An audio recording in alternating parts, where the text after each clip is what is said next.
My simple cancer story. Third week of May, 2009. I had missed my mammo the year before. Tut tut.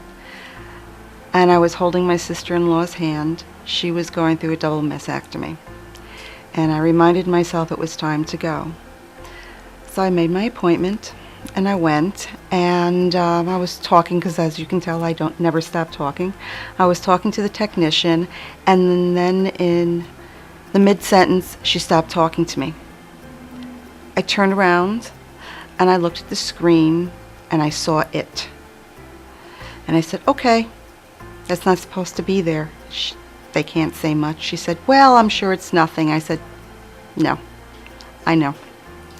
So I stayed for the day. They did what they had to do, and they said, we'll call you in about a week. Okay. But I knew. I called my husband. He works out of town. My whole family's out of town. I'm sorry. My mom's a survivor. I didn't want to tell her yet.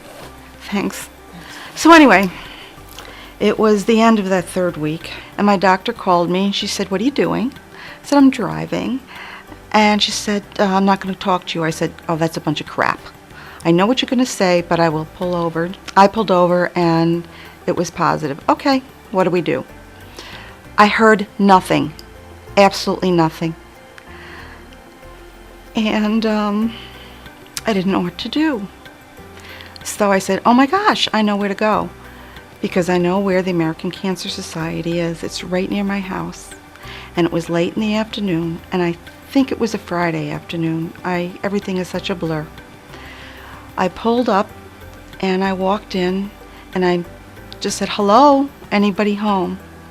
And there were a bunch of women in there, and they said, hi, how are you? I said, I don't think I'm okay. And I told them my little story, and I said, can I stay here? And somebody came over to me, and she said, of course, why don't you sit down in my office? I said, all right. And I told her what had just happened to me.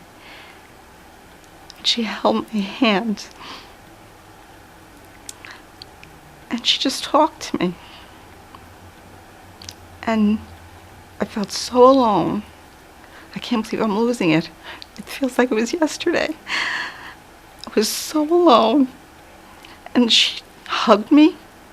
She put her hands on my shoulders, and she continued to hold my hand. And she said, you're going to be all right. You're going to be fine. And you're going to call me if you need anything. But you know what? I never called her. And I should have called her to thank her for being there for me. Her name is Debbie Morganti. And I'd like to thank her. She has no idea, I'm sure. It was probably just a normal day at work for her. But she helped me through one of the most difficult crises in my life. And thank you, Debbie.